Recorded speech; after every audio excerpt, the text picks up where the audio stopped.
O Distrito Federal está à beira de um racionamento de água, é o que anunciou a ADASA na tarde desta segunda-feira. O corte pode começar a qualquer momento, só depende do nível do principal reservatório que abastece a capital. O Rio Descoberto amanheceu registrando nova baixa, está com apenas 20,33%. O plano de racionamento começa assim que for atingida a marca abaixo de 20%.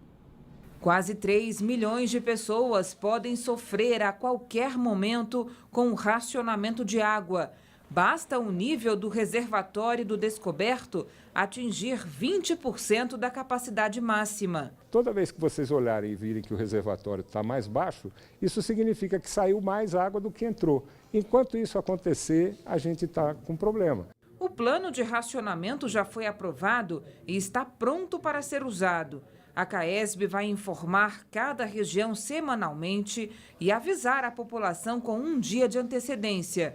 A ADASA estabeleceu que, durante o racionamento, cada cidade deve ficar 24 horas seguidas sem água. O rodízio vai ser feito por zonas, então, num dia, uma parte das cidades terá o racionamento, depois ele volta, durará no máximo 24 horas, a princípio, e depois desse racionamento, então, ela terá um período em que não haverá racionamento. E as outras cidades seguirão a mesma rotina, mas não todas ao mesmo tempo. Apenas hospitais, hemocentros, centros de diálise e estabelecimentos de internação coletiva não fazem parte do corte. Enquanto isso, a população é responsável por usar a água de forma consciente e racional. Nós estamos pedindo a toda a população que colabore, que use racionalmente a água.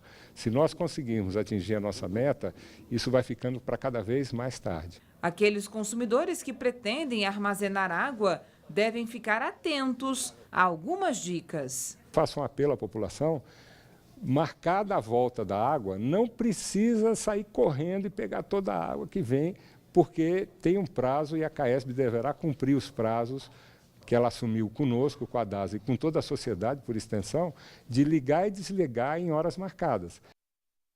Em nota, a CAESB informou que, mesmo autorizado o racionamento, o plano só vai ser executado quando a companhia achar que o momento é mais oportuno. Serão levados em conta 3 fatores: o ritmo de queda dos reservatórios, as previsões de chuva e o nível de consumo de água pela população.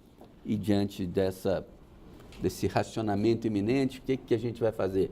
Rezar para São Pedro? Pedir para Deus? Pois é, olha, e não custa lembrar, não é, que esses incompetentes da CAESB e da ADASA são responsáveis por tudo isso. Eles foram incapazes de planejar essa situação.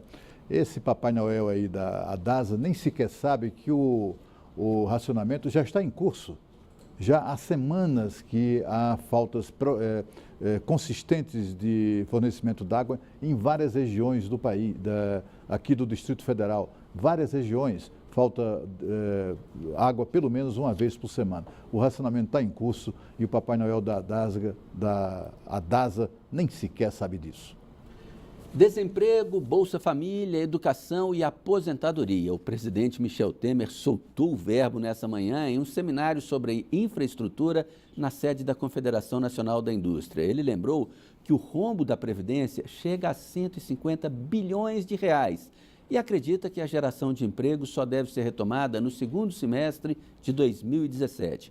A gente volta a falar agora com Renata Dourado. E aí, Renata, o presidente não fugiu de nenhum tema hoje, né?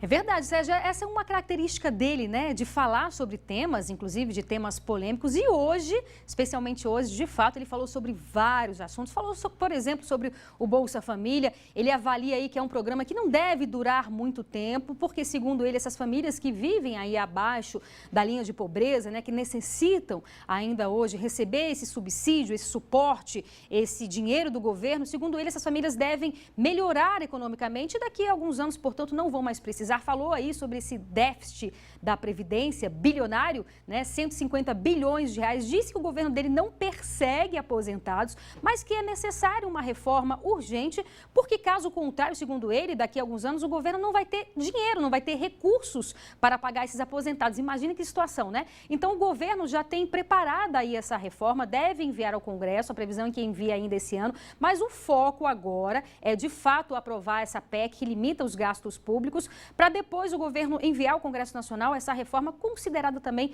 prioritária pelo governo Michel Temer. Também falou sobre essa questão do desemprego, disse que pegou o Brasil em níveis alarmantes de desemprego, num ciclo realmente desastroso, uma situação muito difícil economicamente falando. Falou que é preciso um trabalho extraordinário para esse reequilíbrio das contas públicas, voltou a dizer que é necessário cortar na própria carne, né? Ter medidas consideradas impopulares para retomar esse crescimento econômico, mas falou também que não existe mágica nesse assunto, que essas medidas que estão sendo tomadas, na verdade, o retorno não vai ser um retorno imediato, a curto prazo, como você bem disse aí, esse crescimento, essa retomada do crescimento, especificamente com esse foco de aumento no nível de emprego, só deve acontecer realmente no segundo semestre do ano que vem, de 2017. Falou um pouco sobre esse panorama econômico. Vamos ouvir o presidente Michel Temer.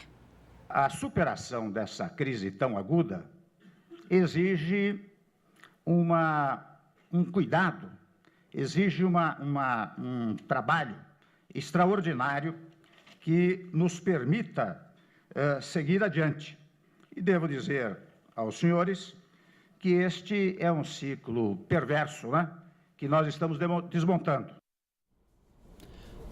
Isso que o presidente falou, todo mundo está careca de saber, né? A gente está numa das maiores crises econômicas da história do país.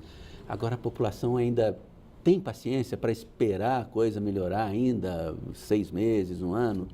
O problema é que não há outra saída, né? Não temos outra alternativa senão esperar. O que sabemos, isso é científico, é matemático, né? Como é financeiro, sabemos que reduzindo os custos, combatendo o déficit, a economia floresce, a economia cresce, principalmente num país como o Brasil, que é tão grande, tem um mercado espetacular de mais de 200 milhões de consumidores, portanto, é inevitável que isso venha a acontecer. É boa notícia quando o presidente Michel Temer fala que no futuro, em algum momento, esse Bolsa Família vai ter que acabar mesmo, né? O problema é que os governantes anteriores não tinham interesse nisso, de melhorar a situação das pessoas a ponto de elas dispensarem o Bolsa Família, porque afinal de contas, como definiu bem o deputado Jarbas Vasconcelos, do PMDB de Pernambuco, o Bolsa Família, nos governos do PT, foi transformado no maior programa de compra de votos do Ocidente.